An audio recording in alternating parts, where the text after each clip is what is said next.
Hello friends, welcome back to my channel fabulous study exam platform. जैसा कि आपने thumbnail को रीड कर लिया है, सीटेट का जूनियर पेपर जो हम साइंस की सीरीज़ कंटिन्यू कर रहे थे, आज उसी के पेपर को सॉल्व करेंगे आगे। तो फ्रेंड्स, बहुत इंपॉर्टेंट होने वाला सेशन। इसमें हम 2012 का जो नवंबर में पेपर आया था उसको सॉल्व करेंगे। ये पार्ट 8 है और जो बाकी के पार्ट है साइंस के वो मैं डिस्क्रिप्शन लिंक पे दे दूँगी, तो वो आप उसको भी ज़रूर देखिएगा। जो भी सीटेट पेपर 2 देने जा रहे हैं तो उसके लिए काफ़ी हेल्पफुल होने वाला है, क्योंकि सीटेट में प्रीवियस ईयर क्वेश्चन बहुत इंपॉर्टेंट है, जैसा कि आपको पता ही होगा। तो फ्रेंड्स, वीडियो को शेयर कर दीजिएगा और चैनल पे नए हो तो चैनल को सब्सक्राइब जरूर करिएगा। तो स्टार्ट करते हैं आज का सेशन। तो फ्रेंड्स, ये साइंस का जो पेपर जिसमें 61 से लेकर 19 क्वेश्चन 30 क्वेश्चन आएंगे, तो आधे क्वेश्चन हम लोग इस पार्ट में करेंगे और जो पेडालॉजी बचेगी वो सेकेंड पार्ट में सॉल्व करेंगे। तो स्टार्ट करते हैं आज का सेशन। 61 क्वेश्चन दे रखा है, which of the following is a heterogeneous mixture. तो हेट्रोजीनियस मिश्रण क्या है? तो हेट्रोजीनियस होता है, एक होमोजीनियस होता है। हेट्रोजीनियस मतलब विषमांगी मिश्रण और होमोजीनियस मतलब समांगी मिश्रण। तो ऐसा मिश्रण जिसमें दोनों जो चीज़ें हो, मतलब दोनों जो कोई भी चीज़ डालें दोनों इक्वल अमाउंट में हो, तो वो होमोजीनियस हो जाएगा। और जिसमें जो दोनों डिज़ोल्व हो जाए, मतलब कोई भी सब्सटेंस हो तो दोनों ही सब्सटेंस जो डिज़ोल्व हो जाए तो वो होमोजीनियस हो जाएगा। अगर डिज़ोल्व नहीं होगा तो वो हेट्रोजीनियस मिक्सचर जाएगा। तो इसमें ऑप्शन दे रखा है, पहला गुब्बारे से भरी हुई वायु होगा, या फिर ब्रास होगा, पीतल, या फिर स्टेनलेस स्टील, या आयोडीन युक्त नमक। तो क्या इसका राइट आंसर हो जाएगा? आंसर कीजिए। तो हेट्रोजीनियस मिश्रण बनाना है तो कौन सा हो जाएगा? आयोडीन युक्त नमक हो जाएगा, जो हेट्रोजीनियस मिक्सचर का एग्जाम्पल है। तो फोर्थ ऑप्शन करेक्ट है। क्वेश्चन नंबर 62 देखते हैं। A magnet is rolled in a mixture of iron filling and sulfur powder. It is observed that क्या होता है कि एक किसी चुंबक को लोहे के रेतन तथा सल्फर पाउडर के मिश्रण में फिराया गया। फिर क्या किया गया? प्रेक्षण करने पे क्या पाया गया? तो पहला ऑप्शन दे रखा है, लोह रेतन चुंबक के उत्तर ध्रुव तथा सल्फर दक्षिण ध्रुव को अपने ओर अट्रैक्ट करते हैं, या फिर लोह रेतन जो होता है चुंबक के दक्षिण ध्रुव तथा सल्फर उत्तर ध्रुव की ओर आकर्षित होते हैं, या केवल जो लौह रेतन होता है वही समान रूप से चुंबक के दोनों ध्रुव को अपने ओर अट्रैक्ट करता है, या फिर लौह रेतन दोनों ध्रुवों से आकर्षित होता है तथा सल्फर चुंबक बीच में चिपक जाती है। तो जो चुंबक को लौह रेतन और सल्फर ऑक्साइड के जो पाउडर के मिश्रण में फिराया जाता है तो क्या पाया जाता है? आंसर करिए। तो जो इसका राइट आंसर हो जाएगा, जो iron filing get attracted to both poles and sulphur clings in the middle of the magnet. बिल्कुल, जो लो रेतन होता है वो दोनों ध्रुवों को अपने ओर आकर्षित कर लेता है और सल्फर चुंबक के बीच ही चिपक जाती है। तो फोर्थ ऑप्शन इसका करेक्ट हो जाएगा। नेक्स्ट क्वेश्चन है 63 क्वेश्चन दे रखा है, if you asked a project the image of a well lit painting on the wall, which one of the following optical device would you select this purpose. क्या यदि आपसे किसी भली भांति प्रकाशित पेंटिंग की प्रतिबिंब को दीवार पर प्रक्षेपित करने के लिए कहा जाता है, तो आप इस उद्देश्य के लिए निम्नलिखित प्रकाशीय युक्तियों में किसे चुनेंगे? तो आप किसको चुनेंगे जब आपको दीवार में कहा जाएगा प्रक्षेपित करने के लिए किसी प्रतिबिंब को? तो प्लेन मिरर समतल दर्पण को, या फिर कॉन्वेक्स मिरर उत्तल दर्पण को, या कॉनकेव लेंस को अवतल लेंस को, या फिर कॉन्वेक्स लेंस को, या उत्तल लेंस को। तो आंसर करिए, क्या हो जाएगा इसका राइट आंसर? पूछ रहा है कोई प्रकाशित पेंटिंग को प्रतिबिंब को दीवार पर प्रक्षेपित करने के लिए कहा जाए तो क्या होगा इसका आंसर? तो जो इसका राइट आंसर हो जाएगा उत्तल लेंस। तो इससे जो इमेज होगी वो क्या होगी? रियल होगी और आभासी होगी। तो जो इसका राइट आंसर हो जाएगा फोर्थ ऑप्शन सही हो जाएगा। 64 क्वेश्चन क्या दे रखा है, is the following table the readings of an odometer at different times of the journey are given. मतलब सारणी में क्या दे रखा है? समय दे रखा, ऑडोमीटर का पाठ्यांक दे रखा है। तो ये टाइम दे रखा है, ये ऑडोमीटर रीडिंग किस में दे रखी है? किलोमीटर में। याद रखिएगा किलोमीटर में दे रखी है। तो टाइम देखिए 8 से लेके यहाँ 10 बजे तक, मतलब यहाँ से कितने घंटे? 2 घंटे हो गए। तो टाइम कितना दे रखा है? 2 घंटे का। तो ओडोमीटर का जो पाठ्यांक है पहले क्या दे रखा है? 6640 और लास्ट में 6712। तो क्या करेंगे? 667 से इसको माइनस कर देंगे, तो 6712 6640 इसको माइनस करेंगे तो क्या हो जाएगा? तो 2 से 2 हो जाएगा, 11 से 4 गया तो कितना हो जाएगा 7 हो जाएगा। तो ये 6 से 6 कैंसिल हो जाएगा तो कितना बचेगा 72। तो जो 72 ये आ गया और ये कितना है 2 घंटे, तो उसको मल्टी भाग कर देंगे हम, तो कितना आ जाएगा 2 3 जा 6 और 6 बार चला जाएगा 36। तो जो इसका राइट आंसर क्या हो जाएगा 36। बिल्कुल गलत, हमें 36 नहीं लगाना है, हमें मीटर पर सेकेंड में चाल बतानी है, जिसमें इसमें किस में दे रखी है किलोमीटर में। तो किलोमीटर से हम लोग को मीटर से सेकेंड में बदलने के लिए क्या करना पड़ेगा, तो 36 गुणे 5/18, 5/18 से मल्टीप्लाई करना पड़ेगा। तो 5/18 से करेंगे तो 18 दूनी 36 और 5 दूनी 10, तो कितना आ जाएगा 10 मीटर पर सेकेंड। तो इसको याद रखिएगा, किलोमीटर से मीटर पर सेकेंड में चेंज करना ना भूलिएगा, नहीं तो देखिए ऑप्शन दोनों दे रखे होंगे इसलिए आप कंफ्यूज हो जाएंगे पेपर में, तो इसको ध्यान रखिएगा। 65 क्वेश्चन दे रखा है। An object of mass 5 kg is sliding on a smooth frictional horizontal surface with a constant velocity of 10 meters per second. The focus required to keep the object moving with the same velocity is 5 kg द्रव्यमान का कोई पिंड किसी चिकने घर्षण रहित क्षैतिज पृष्ठ पर 10 मीटर प्रति सेकंड के नियत वेग से फिसल रहा है। इस पिंड के इसी वेग से गति करने के लिए आवश्यक जो बल है वो क्या है। 0 न्यूटन हो जाएगा, 50 न्यूटन और 250 न्यूटन और 500 न्यूटन। तो सीधी सी बात इसमें क्या बोली गई, किसी पिंड जो चिकने घर्षण रहित पे, मतलब जो फ्रिक्शन है जो पहले है वही लास्ट तक रहेगा जब तक कोई भी वस्तु चलेगी। और इसमें सीधी सी बात दे रखा है जो उसका वेग है वो कांस्टेंट है, तो ऐसे कांस्टेंट वेग दे रखा है, तो सीधी सी बात जब कांस्टेंट वेग v जो है वो 0 हो जाएगा तो क्या हमारा जो a हो जाएगा वो भी 0 हो जाएगा। तो कितना आवश्यक बल हो जाएगा न्यूटन, जो हो जाएगा 0 न्यूटन हो जाएगा। तो जो उस पर कोई बल नहीं कार्य करेगा, 0 न्यूटन का बल कार्य करेगा। 66 क्या दे रखा है, select the correct sequence of parts in the human elementary canal, मतलब जो आहार नाल है उसके विभिन्न भागों का सही क्रम चुनिए। तो ये आंसर मैंने पिछले जो क्वेश्चन आया था उसमें भी ये रिपीट हुआ था, तो उसका राइट आंसर आप करिए, आपका आंसर बताइए क्या इसका राइट आंसर हो जाएगा। तो जो इसका क्रम है सीक्वेंस है वो आपको लाइन से बताना है, जो हमारी आहार नाल है डाइजेशन सिस्टम का उसका क्या होगा, आंसर करिए।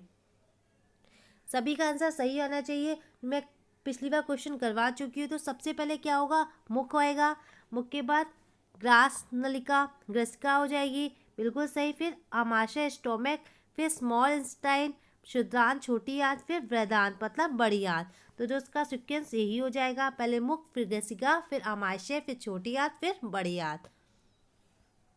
67 क्वेश्चन क्या दे रखा है, लिखा हुआ after physical exercise we sometimes get muscle cramps the result due to, व्यायाम के पश्चात कभी कभी हमारी जो पेशियों में जो क्रैम्प होता है खिंचाव उत्पन्न हो जाता है, इसका कारण क्या है। जो हम व्यायाम करते हैं एक्सरसाइज करते हैं तो उसके बाद हमें क्या खिंचाव सा उत्पन्न होता है, तो इसका रीज़न क्या है। ग्लूकोज का लैक्टिक अम्ल में परिवर्तित नहीं होना इस चक्कर में, या पायरुवेट का लैक्टिक अम्ल में परिवर्तित हो जाना, या फिर पायरुवेट का अल्कोहल में परिवर्तित हो जाना, या ग्लूकोज का पायरुवेट में परिवर्तित नहीं होना। तो क्या इसका आंसर हो जाएगा, आंसर कीजिए।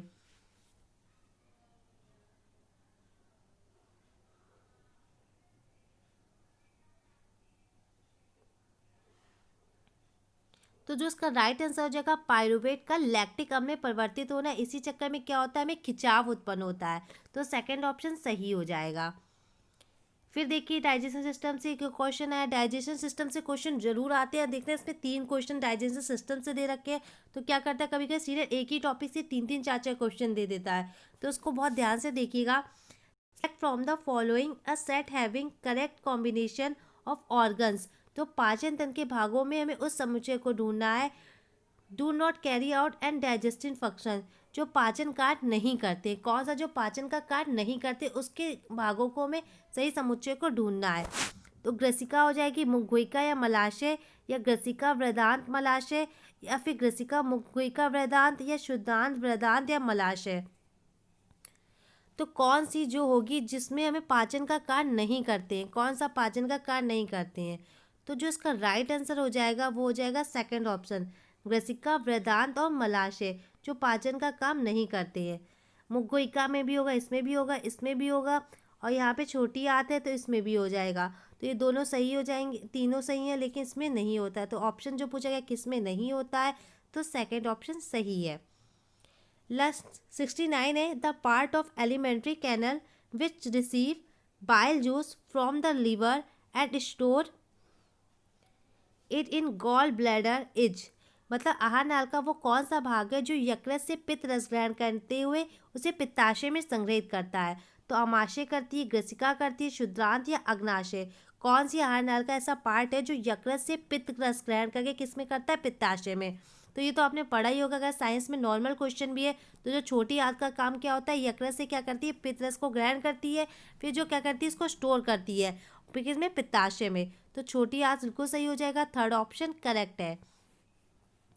70 क्वेश्चन देखते हैं, द करेक्ट सीक्वेंस बताना है of the complex process involve in the digestion of food. अब देखिए चौथा क्वेश्चन इसी से पूछा गया है, सारे डाइजेशन सिस्टम के क्वेश्चन है। भोजन के पाचन में शामिल जटिल प्रक्रियाओं का सही क्रम है। तो ये भी क्वेश्चन रिपीटेड है, ये भी पिछली बार मैंने आपको करवाया था। अगर आपने मेरे प्रीवियस ईयर के क्वेश्चंस देखे तो देखिए कितने हेल्पफुल कर रहे हैं, क्वेश्चन रिपीट होते हैं कितने, आप खुद ही देख रहे हैं, दूसरा तीसरा क्वेश्चन रिपीट है। तो आंसर करिए, इसका जो पाचन में शामिल होती है उसकी जटिल प्रक्रिया का क्रम क्या है, आंसर करिए।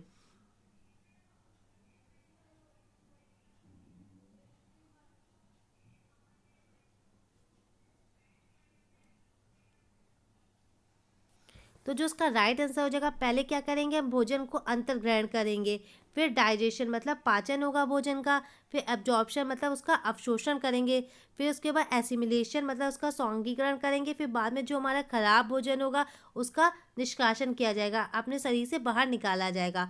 तो सही क्रम क्या है, सेकंड ऑप्शन बिल्कुल सही है, अंतर्ग्रहण मतलब पहले वो हम अंतर्ग्रहण करेंगे, फिर डाइजेशन मतलब पाचन करेंगे, फिर क्या करें, एब्जॉर्ब मतलब अवशोषण करेंगे, फिर जो सौंगीकरण करना होगा उसका एसिमिलेशन करेंगे, एंड देन निष्कासन, उसको अलग कर देंगे।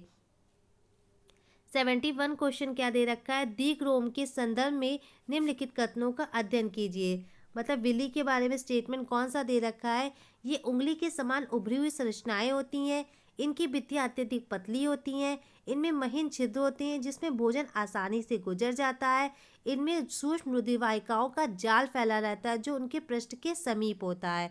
तो क्या दे रखा है, the statement which enabled the villi to absorb digested food are, दिग्रोम को पाचित भोजन को अवशोषित करने के योग बनाने वाला कौन सा कथन है। तो उसका राइट आंसर क्या होगा, आंसर कीजिए।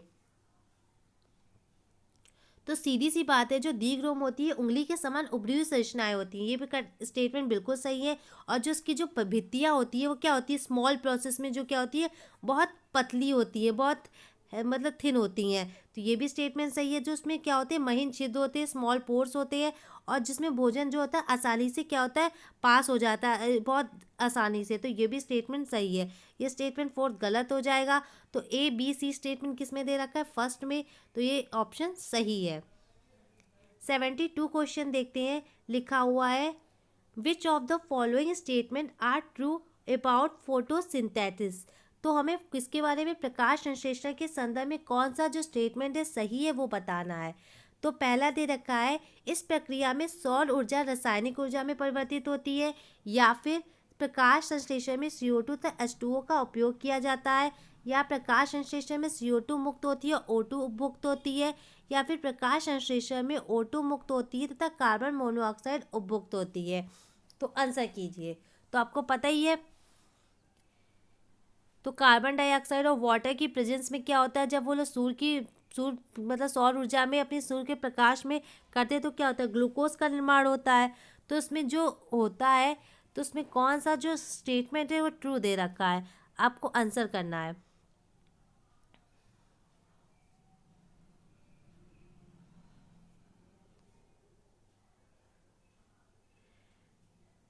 तो इस प्रक्रिया में सौर ऊर्जा जो होती है रासायनिक ऊर्जा में परिवर्तित होती है, बिल्कुल। In this process solar energy is converted into chemical energy, बिल्कुल सही। फिर क्या दे रखा है, in photosynthesis CO2 and H2 are used, बिल्कुल।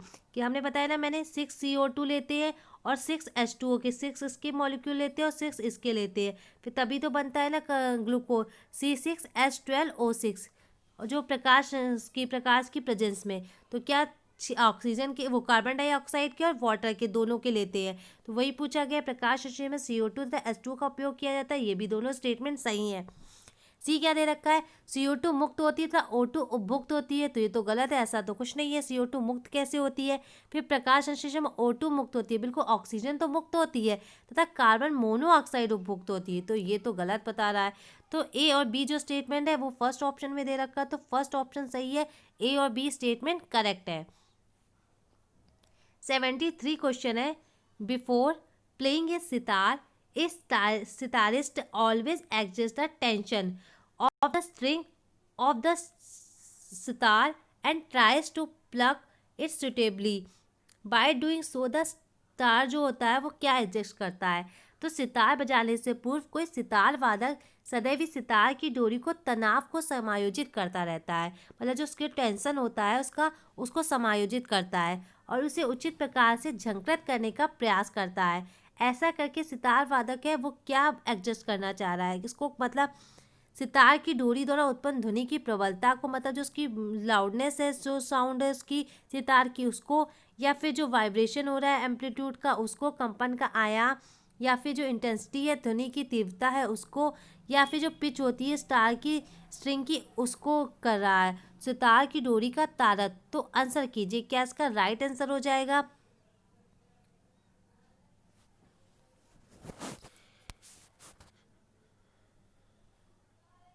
तो पिच का मतलब क्या होता है कि पिच से क्या किया जाता है, आवाज़ वो इसको इसलिए समायोजित कर रहा है, मतलब टेंशन तनाव इसलिए लगा रहा है जिससे वो, इसलिए पिच का यूज़ कर रहा है कि जिससे उसको पता लगे आवाज़ कहाँ तेज होगी, कहाँ धीमी रखनी चाहिए, आवाज़ भारी है कहाँ हल्की है। तो पिच का मतलब क्या होता है, फ्रिक्वेंसी जितनी ज़्यादा होगी उतनी पिच ज़्यादा होगी। फ्रिक्वेंसी क्या होती है, पिच पे डिपेंड होती है। तो सितार की जो डोरी का तारत्व उसको वो क्या कर रहा है, एडजस्ट करने की कोशिश कर रहा है। तो उसका जो फोर्थ स्टेटमेंट सही है। इसी से पता चलता है कि आवाज़ हल्की है, तेज है या धीमी है। तो पिच का काम यही होता है। 74 क्वेश्चन है, लिखा हुआ, porters who carry heavy luggage always have a long piece of cloth with them.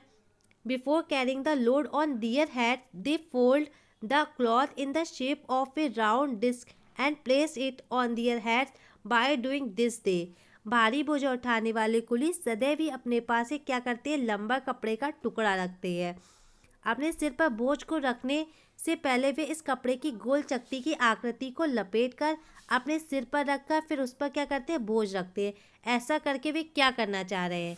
तो पहला दे रखा है, अपने सिर से बोझ के संपर्क क्षेत्र को बढ़ा लेते इसलिए, या अपने सिर पर बोझ द्वारा लगाए गए बल को घटा देते हैं, या बोझ का प्रणोद घटा देते हैं, या संभावित चोट से अपने सिर का बचाव कर लेते हैं। तो आंसर कीजिए। मतलब जो गुली होते हैं वो क्या ऐसा कपड़ा अपना टुकड़ा क्यों बांध लेते हैं, क्या करने के लिए?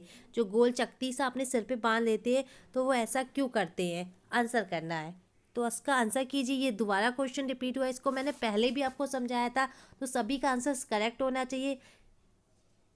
तो जो क्या हो जाएगा, वो इसलिए करते हैं कि जो उसका क्या होता है, जो फोर्स है वो कम लगे, इसलिए वो क्या करते हैं, ऐसा करते हैं जिससे उनका जो संपर्क जो एरिया हो जाएगा वो बढ़ जाएगा। तो इससे क्या होगा, फोर्स जो होगा वो कम लगेगा। तो अपने सिर के बोझ के संपर्क क्षेत्र को बढ़ा देते हैं।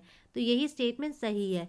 अपने सिर पर बोझ द्वारा लगाए गए बल को घटा देते, ये भी गलत हो जाएगा। बोझ का प्रणोद घटा देते, ये भी गलत हो जाएगा। संभावित चोट से अपने सिर का बचाव कर लेते, तो ये भी गलत है। मतलब वो क्या करते हैं, फोर्स को कम करने के लिए जो अपना एरिया होता है उसको बढ़ाने के लिए ऐसा करते हैं।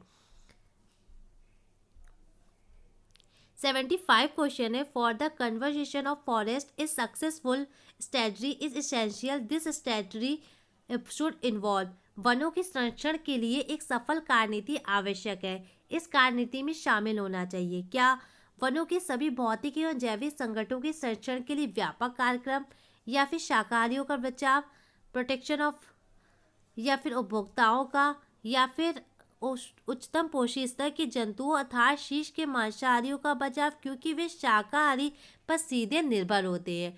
तो वनों के संरक्षण के लिए सफल जो कार्यनीति आवश्यक है, इसमें क्या शामिल होना चाहिए? तो केवल शाकाहारी को, तो हमें केवल एक के बारे में नहीं, हमें सभी पे बस सोचना है। तो ये भी गलत हो जाएगा। उपभोक्ताओं में भी केवल एक है। उच्चतम पोषी स्तर के जंतु अर्थात शीश के मांसाहारियों का विवाह, क्योंकि वे शाकाहारियों पर सीधे निर्भर करते हैं। तो ये भी स्टेटमेंट गलत है। तो जो इसका राइट स्टेटमेंट हो जाएगा, वनों के सभी भौतिक एवं जैविक संगठनों के संरक्षण के लिए व्यापक कार्यक्रम, मतलब उन्हें बायोलॉजिकल ऐसे करना चाहिए कि कोई फॉरेस्ट में ऐसे कार्यक्रम करने चाहिए भौतिकी एवं जैविक संगठनों के संरक्षण के लिए। तो फर्स्ट स्टेटमेंट बिल्कुल सही है। नेक्स्ट क्वेश्चन देखते हैं। लिखा हुआ है कुछ डायनासोर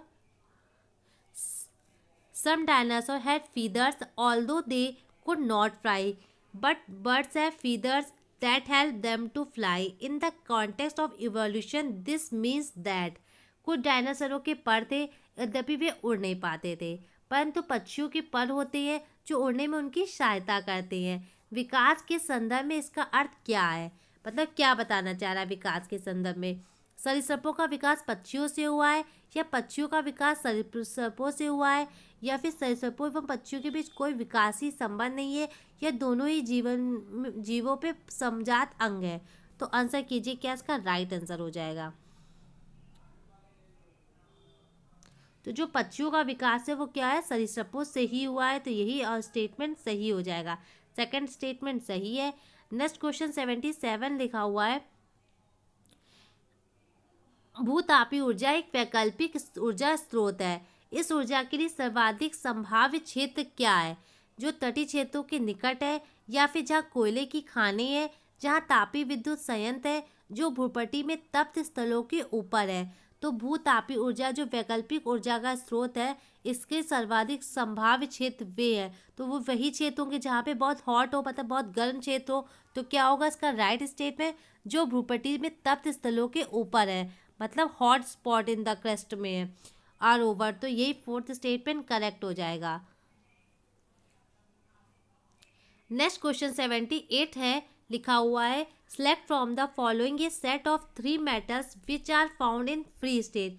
तो हमें 3 धातुओं के ऐसे समूह बताने हैं जो मुक्त अवस्था में पाए जाते हैं। एल्युमिनियम कॉपर सिल्वर या gold iron silver, copper gold iron या सिल्वर गोल्ड प्लेटिनियम। तो कौन से ऐसे 3 हैं जिसको प्रकृति में स्वतंत्र अवस्था में पाए जाते हैं? आंसर करिए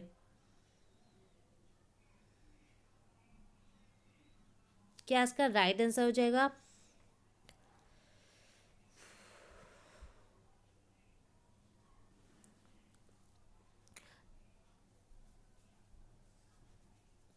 तो इसका राइट आंसर हो जाएगा सिल्वर गोल्ड प्लेटिनियम।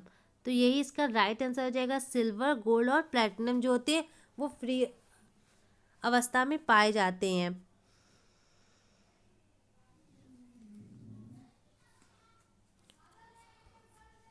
निम्नलिखित अभिक्रियाओं में उन्हें चुनिए जो संभव है। तो इसमें बताना है कौन से जिसकी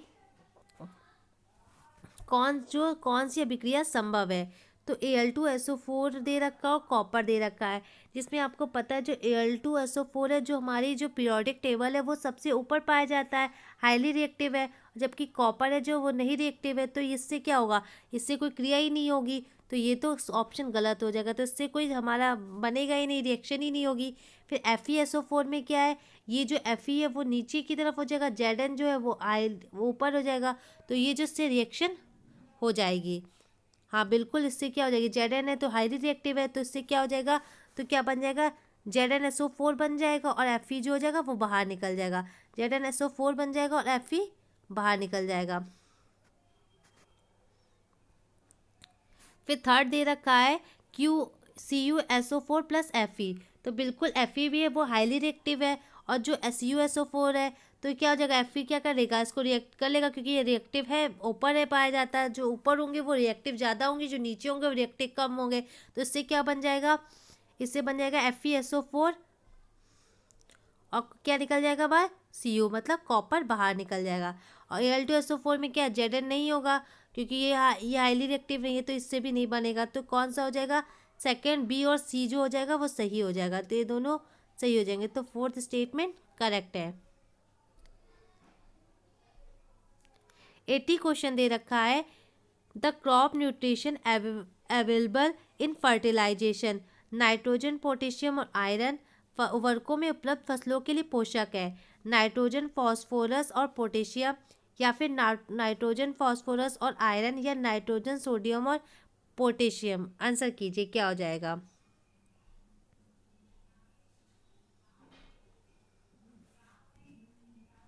तो जो इसका राइट आंसर हो जाएगा क्या हो जाएगा, फसलों के लिए जो पोषक है नाइट्रोजन, पोटेशियम और फास्फोरस। NPK, पोटेशियम को के से लिखते हैं, अगर लिखते हैं तो NPK हो जाएगा। तो नाइट्रोजन, फास्फोरस और पोटेशियम। और जो मैंने भी क्वेश्चन आपको सॉल्व करवाया 78 की 3 धातुएं बतानी जो मुक्त अवस्था में बताई, तो मैं इसका आंसर गलत बता गई थी आपको। तो जो इसका राइट आंसर हो जाएगा सिल्वर, गोल्ड और प्लेटिनम हो जाएगा, जो स्वतंत्र अवस्था में पाई जाती हैं धातुएं। तो ये फोर्थ ऑप्शन में करेक्ट हो जाएगा, इसको सही कर लीजिएगा। तो फ्रेंड्स ये हम लोगों ने आज कर ली है। जो पेडालॉजी के क्वेश्चन है वो अगले सेशन में करेंगे। तो इसमें अगर कोई भी डाउट हो या कुछ भी आपको प्रॉब्लम हो रही हो तो मुझे कमेंट बॉक्स में ज़रूर बताइएगा। और अगर वीडियो अच्छी लगी तो लाइक, कमेंट और सब्सक्राइब जरूर करिएगा चैनल को, और वीडियो से कुछ ज़्यादा से ज़्यादा दोस्तों में शेयर करिएगा। Thank you for watching. Thank you friends.